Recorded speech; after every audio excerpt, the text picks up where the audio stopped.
Bienvenue. Aujourd'hui, on se penche sur le groupe pharmaceutique Sanofi. L'idée, c'est vraiment de décortiquer ensemble ce document, d'en tirer les infos clés. Tout à fait.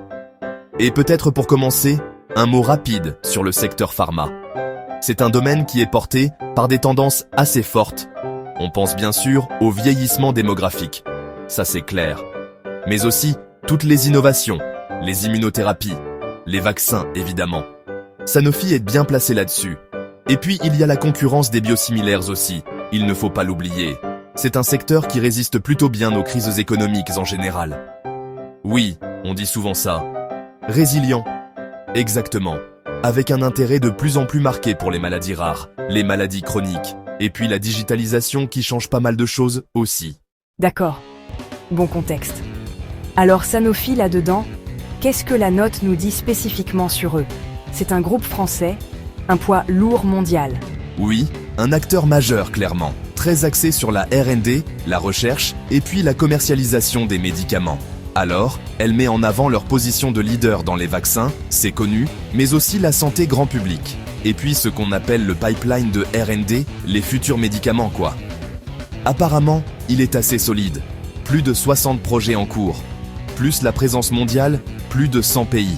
Un portefeuille assez équilibré entre médicaments brevetés et génériques. Bon, une structure assez classique pour un grand groupe, mais solide. Ok, ça c'est pour le profil général. Et côté chiffres, les fondamentaux financiers, qu'est-ce qu'on a? L'analyse donne des estimations plutôt positives en fait. Le ratio PE, vous savez, cours sur bénéfice, il serait autour de 13. C'est jugé assez attractif dans le secteur.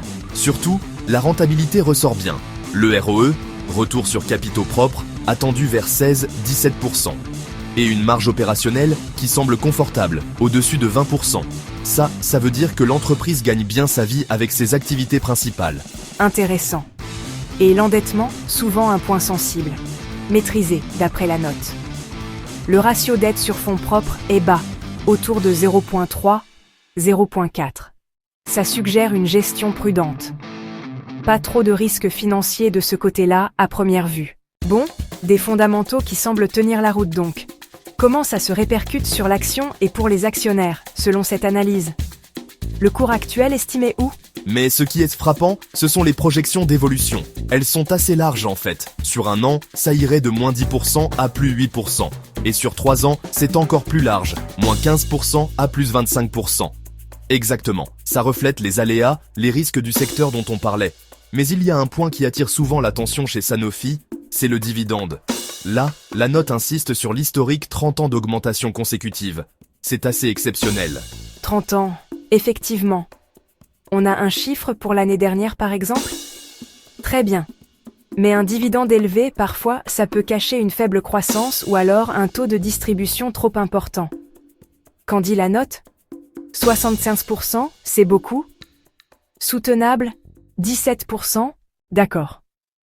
Donc une entreprise solide, un super historique de dividendes, mais des perspectives de cours qui restent mesurées à court terme.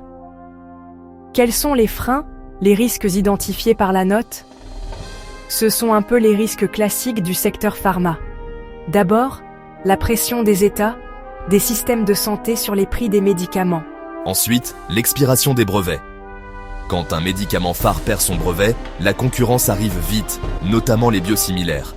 Et ça paie son levante, forcément. Forcément. Il y a aussi les risques géopolitiques. Sanofi est très présent dans les pays émergents. Et puis, le risque intrinsèque à la R&D. Un essai clinique qui échoue, ça peut arriver et ça coûte cher. Justement, on parlait du pipeline R&D comme un point fort. Mais il y a ce risque d'échec. Comment la note évalue cet équilibre pour Sanofi? Elle semble l'intégrer dans ses projections, d'où les fourchettes larges, je pense. En gros, le portrait dressé, c'est celui d'un acteur majeur, solide financièrement, généreux via son dividende, mais pas à l'abri des turbulences. Exactement. Pas à l'abri des défis du secteur sûr, la concurrence, la réglementation, et puis ce pari permanent sur l'innovation. Les chiffres, les prévisions larges sont là pour le rappeler. C'est très clair. Voilà pour ce tour d'horizon rapide mais assez dense de cette analyse sur Sanofi. Peut-être une dernière question pour ouvrir à la réflexion. On voit bien cette tension entre les brevets qui expirent et le besoin d'innover.